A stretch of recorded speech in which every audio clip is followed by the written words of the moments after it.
இந்த ஐயப்பன் அப்படின்னும் போது அந்த சப்ஜெக்ட் தெரிஞ்சவங்களா இருக்கணும். எங்க அப்பா ஃபார்ச்சுனேட்லி இல்ல இந்த பால் எங்கள்கிட்ட தான், எங்க ஃபேமிலிக்கு தான் வந்து விழணும்னு இருக்கு. ஆசீர்வாதம். இப்போ வாரியார் சொன்னது ரீகலெக்ட் பண்ணுங்க. வாரியார் என்ன சொன்னாரு, கடவுள் வந்து தன்னை பாடுறதுக்கு ஆர்டிஸ்ட சூஸ் பண்ணி பாடினாரு பாருங்க. அதே மாதிரி எங்க அப்பாட்ட கேட்ட உடனே அவரு தான் வாயா போயான்னு கூப்பிடாரு. வீரமணி சொல்லுங்க, ஏய் வீரோ, எனக்கு ஒரு ஐயப்பன் ஏதோ சொன்னாங்க, ஏதோ மலையாளத்துல பயங்கர ஃபேமஸ் சொன்னேன், அதை பத்தி ஒரு பாட்டு பண்ணியா. சர்வசாதாரணம். அப்ப எங்க யாருக்குமே எங்க அப்பாவுக்கு ஒண்டி தான் தெரியும். ஏன்னா எங்க அப்பா சபரிமலைக்கு எனக்கு ஆம்பளை பையன் பிறக்கணும், அவன் வந்து என்ன மாதிரி பாட்டு எழுதணும் பாடணும் அப்படின்னு எங்க அப்பா வேண்டிட்டு தான் 56 சபரிமலைக்கு போக ஆரம்பிச்சாரு. சரி சரி. 61 நான் பிறந்தேன். அப்போ ஐயோ வீரமணி நான் பாத்துக்கிறேன்டா அப்படின்னாரு. ஏன்னா 57 அவர் மலைக்கு போயிருந்திருக்காரு சபரிமலைக்கு. அப்ப இருந்த குருசாமிங்கெல்லாம் வேற, அதை பின்னாடி பேசுவோம். அப்போ வந்து சரி ஓகே நான் எழுதுறேன்டா அப்படின்னா, நீ எழுதுறியா? கன்ஃபார்ம்டு நான், நீ கவலையப்படாதுங்க, ஐயப்பன் நாங்கள் பண்ணுறோம், நான் பாட்டு எழுதுறேன், வீரமணி பாடுறான், முடிஞ்சு போச்சு. சப்ஜெக்ட் வீரமணிக்கு வந்தாச்சு. இப்போ என்ன பண்ணுறது?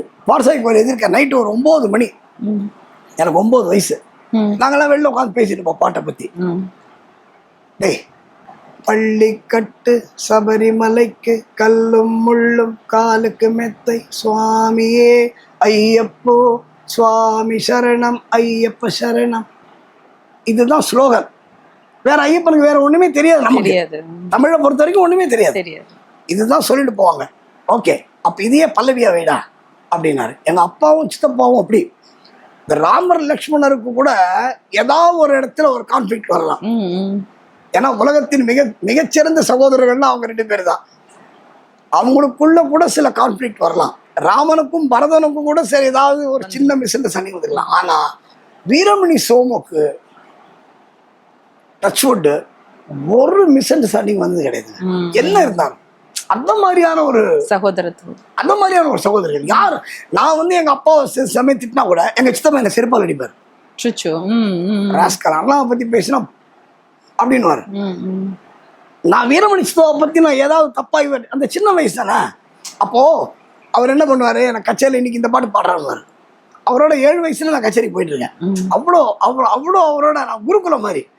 என்ன ரொம்ப பிடிக்கும் அவருக்கு. என்னுடைய மகன் அப்ப வீரமணி ராஜு பேர் கிடையாது, என்னுடைய மகன் ராஜு பாடுவார்.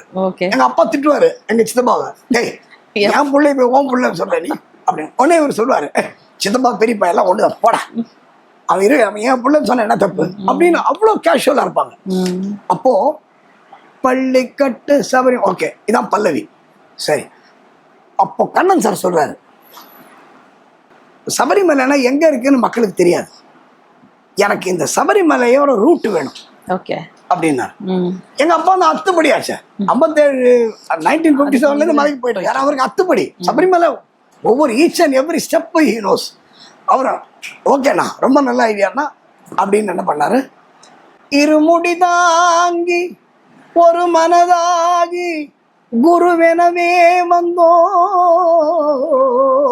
இருவினை தீர்க்கும் அந்த யமனையும் வெல்லும் உன் திருவடியை காண வந்தோம். மலைக்கு எப்படி போடணும் முதல்ல சொல்லிட்டாரு. பள்ளிக்கட்டு சபரிமலைக்கு கல்லும் முள்ளும் காலுக்கு மெத்தை, சுவாமியே ஐயப்போ சுவாமி சரணம் ஐயப்ப சரணம். பள்ளிக்கட்டு சபரிமலைக்கு கல்லும் முள்ளும் காலுக்கு மெத்தை, இதான் பல்லவியே. சுவாமியே ஐயப்போ ஐயப்போ சுவாமியே. இந்த கேப்ஷன் பாப்புலர் ஆச்சுமா. அப்போ சபரிமலைக்கு போயிட்டு என்ன பண்றது, நெய் அபிஷேகம் சுவாமிக்கு. ஏன்னா வேற எந்த கோவிலும் நெய் அபிஷேகம் கிடையாது. கற்பூர தீபம் சுவாமிக்கே ஐயப்பன்மார்களும் கூறிக்கொண்டு ஐயனை நாடி சென்றிடுவார், சபரிமலைக்கு சென்றிடுவார். முடிச்சிட்டாரா? ஒரு பிள்ளோடு கொடுத்தாச்சு. அப்போ ஜனங்க ஒண்ணு எதிர்பார்ப்பாங்க, இதுக்கு அடுத்தது என்ன பண்ண போறாங்க. கார்த்திகை மாதம் மாலை அணிந்து நேர்த்தியாகவே விரதம் இருந்து பார்த்த சாரதியின் மைந்தனே, பாடசாலை கோயில் எதிர்விடைகள், பார்த்த சாரதியின் மைந்தனே உன்னை பார்க்க வேண்டியே தவம் இருந்து இருமுடி எடுத்து எருமேலி வந்து ஃபர்ஸ்ட் பிளேஸ். ஒரு மனதாகி பேட்டை துள்ளி அருமை நண்பனாம் பாபரை தொழுது ஐயரின் அருள்மலை ஏறிடுவார் சுவாமியே ஏற ஆரம்பிச்சாச்சு. அடுத்தது அழுதை ஏற்றம் ஏறும் போது ஹரிகரன் மகனை துதித்து செல்வார் வழிகாட்டிடவே வந்திடுவார் ஐயன் வன்புலி ஏறி வந்திடுவார். ஒரு வாணி மாதிரி காடுறா சாதாரணமா போகாத. கரிமலை ஏற்றம் கடினம் கடினம் கருணை கடலும் துணை வருவார். உங்களை வான் பண்றது சாதாரண மலை இல்லது. கரிமலை ஏற்றம் கடினம் கடினம் கருணை கடலும் துணை வருவார். கரிமலை இறக்கம் வந்தவுடனே பெருநதி பம்பையை கண்டிடுவார் சுவாமியே ஐயப்போ. சரி, பம்பைக்கு வந்தாச்சு. பம்பைனா என்னன்னு தெரியல மக்களுக்கு. கங்கை நதி போல் புண்ணிய நதியாம் பம்பையில் நீராடி சங்கரன் மகனை கும்பிடுவார் சஞ்சலமின்றி ஏறிடுவார். தைரியமா ஏறா. நீலிமலை ஏற்றம் நீ ஏற முடியாது, சிவபாலனும் ஏற்றிடுவார். காலம் எல்லாம் நமக்கே அருள் காவலனாயிருப்பான். தேக பலம் தாய் என்றால் அவர்தம் தேகத்தை தந்திடுவார். பாத பலம் தாய் என்றால் அவர்தம் பாதத்தை தந்திடுவார். நல்ல பாதையை காட்டிடுவார். இது பூதன துபாகியத்துல இருக்கு. யாரு என்ன தேடி மலைக்கு வரானோ அவனை நான் தூக்கின்னு போவேன், அவனை திரும்பி தூக்கி கீழே இறங்கி விட்டுருவேன். சுவாமியே ஐயப்போ. இப்பதான் மெயின் பிளேஸ். சபரி பீடமே வந்திடுவார் சபரி அன்னையை பணிந்திடுவார். சரங்குத்தி ஆளில் கன்னிமார்களும் சரத்தினை போட்டு வணங்கிடுவார். சபரிமலை தன்னை நெருங்கிடுவார். இப்பதான் மெயின் பிக்சரே. அந்த 18 படி மீது ஏறிடுவார். கதி என்று அவனை சரணடைவார். மதிமுகம் கண்டே மயங்கிடுவார். ஐயனை துதிக்கையிலே தன்னையே மறந்திடுவார். இது சத்தியம். அது சத்தியம் சத்தியம் சத்தியம். இது நிறைய பேர் மலை கிளம்பும் போது இவ்வளவு கஷ்டப்பட்டு ஏண்டா போறோம், திருப்பி போகணும், எப்ப போவோம் அப்படின்னு ஏன் திரும்ப போறாங்க? இது இவங்க அரியர்ஸ் வைக்கிறதுனால. ஏன் அரியர்ஸ் வைக்கிறாங்க அப்படின்னா தன்னையே மறந்திடுவார். ஏன் மறக்கிறான் அப்படின்னா ஊருக்கு கிளம்பும் போது சபரிமலை கிளம்பும் பிளான் போடுவான். அவன் ஒய்ஃப் சொல்லுவான், ஏங்க சபரிமலைக்கு போறீங்க 40 நாள் விரதம் இருந்து இந்த வாட்டி வீடு வாங்கணுங்க, இந்த வாட்டி கார் வாங்கணுங்க, நம்ம பொண்ணுக்கு ஒரு நல்ல குழந்தை பிறக்கணுங்க, நம்ம பையனுக்கு கல்யாணம் ஆகணுங்க, இதெல்லாம் வேண்டிடுவாங்க ஐயப்பன்ட்டு அப்படின்வா. எல்லாம் லிஸ்ட் போட்டு படி மேல ஏறுவான். அது வரைக்கும் ஞாபகம் வச்சிருவான். அங்க படி ஏறி அங்க தன்னையே மறந்திடுவார். ஒண்ணுமே கேட்க முடியாது, ஒண்ணுமே கேட்க மாட்டான். அவனை பார்ப்பான், நேரம் தள்ளி விட்டுருவான். போலீஸ்காரன் வந்துருவான். இறங்கி வரும்போது ஐயோ கேட்க விட்டுட்டோமே, இதெல்லாம் கேட்கலையே, இதுக்காகவா நீ அடுத்த வாட்டி வருவல்ல. இங்கேயும் மகா பெரியவா சொன்ன கான்செப்ட் என்னன்னா, நீ ஐயப்பன்ட்டு எதுவும் கேட்க மாட்டாங்க. நம்பியார் சாமி சூப்பரா சொன்னாரு. இதோட எளிமையா சொல்லவே முடியாது. முதல்ல சொன்னீங்களே, நீ போய் நில்லு, அவ ஸ்கேன் பண்ணுவான்னு காமாட்சியை சொன்னாரு பெரியவர். நீ ஐயப்பன் சக்கரவர்த்தி, நீ அவன்கிட்ட போய் ஓ லெவலுக்கு எனக்கு ஒரு 500 ஸ்கொயர் ஃபீட் வீடு கொடுறான்னு கேட்காத, அவன் பார்த்து போவான. எனக்கு நடந்தது தாங்க. இப்போ நம்ம அனுபவம் தாங்க ஆன்மீகம். ஆன்மீகம் உண்மைதான், உண்மைதான். இந்த பக்தி ஆன்மீகம் சாரி இதெல்லாம் நமக்கு சரி வராது. இப்ப நீங்க இந்த பாட்டை சொல்ற போது விஷயம் பாட்டா பல ஆயிரம் முறை கேட்டிருப்போம் நம்ம. ஆனால் இதை இப்படி பிளான் பண்ணி எழுதினாங்க அப்பா அப்படிங்கிறது வந்து புது செய்தி மக்களுக்கு. கண்டிப்பா. இப்ப நீங்க பாடும்போது ஒரு 5 நிமிஷத்துல யாத்திரை போயிட்டு திரும்பி வந்த மாதிரி ஒரு உணர்வு எங்களுக்கு எல்லாம் மனசுல வர்றது. ஜிபிஎஸ் கிடையாது. ஆனா சபரிமலைக்கு முதல் ஜிபிஎஸ் எங்க சோமு அவர்கள் எழுதின பள்ளிக்கட்டு. அருமை அருமை.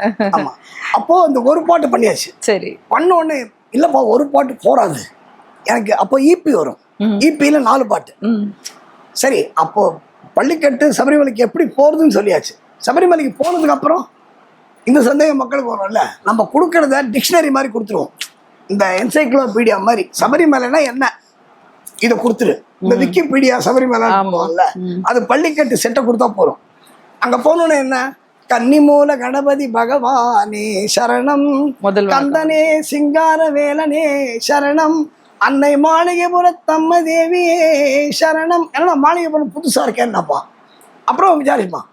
ஹரிகர சுதன் ஐயன் ஐயப்ப சுவாமியே சரணமையப்பா, மாமலை சபரியிலே மணிகண்டன் சன்னிதானம், மாபெரும் பக்தர்களும் வணங்கிடும் சன்னிதானம், கோமகன் குடிகொண்டு நம் குறை தீர்க்கும் சன்னிதானம், பூமகள் மைந்தனின் புண்ணிய சன்னிதானம், மாமலை.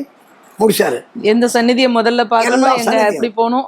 18 படி மீது விளங்கிடும் சன்னிதானம், விதியையும் மாற்றி வைக்கும் வீரனின் சன்னிதானம், கவலையை போக்கிடும் கணபதி சன்னிதானம், பக்கத்துல அவனி எல்லாம் காக்கும் ஐயப்பன் சன்னிதானம், மாமலை. கடைசியில முடிச்சாருங்க அவரு. நாகரின் சன்னிதானம், வாவரின் சன்னிதானம், நாளெல்லாம் நம்மை என்றும் கட்டி காக்கும் சன்னிதானம், மாளிகை புறத்தம்மனின் மனங்கவர் சன்னிதானம், நாளெல்லாம் நம்பிக்கை ஒளி வீசும் சன்னிதானம். இதுதான் பாபா சொன்னார், நம்பிக்கை பொறுமை. நம்பிக்கை பொறுமை. இது சபரிமலைக்கு நம்பிக்கையோட போகணுங்க. நம்பியார் சாமி தெளிவா சொல்லுவாரு. ஒரு சாமி வந்து கேட்டாரு, சாமி நான் இது வேண்டிக்கிறேன், இந்த வேண்டுதல் சபரிமலைக்கு வந்தா நடக்குமான்னு கேட்டார். நம்பியார் சாமி அடுத்த பதில் சொன்னார், நீ இத மாதிரி நினைச்சுட்டு எந்த கோயிலுக்கு போனாலும் ஒண்ணு நடக்காதுன்னாரு. ஒன்றும் நடக்கு. ஏன்னு கேட்டான், இந்த கோவிலுக்கு போனா நடக்கும்ன்ற நம்பிக்கையோட வாழ்ந்தாரு. நாளெல்லாம் நம்பிக்கை ஒளி வீசும் சன்னிதானம். வீடு வாங்குவேன்னு சபரிமலைக்கு போகணும். வீடு வாங்கலாமா, ஐயப்பன் வீடு கொடுப்பானான்னு சபரிமலைக்கு போக கூடாது. வீடு வாங்கிட்டேன்டா, இந்த வருஷம் போயிட்டு வரேன்டா, வந்து வீட்டுக்கு அட்வான்ஸ் கொடுக்குறேன்டா அப்படின்னா கொடுப்பான்.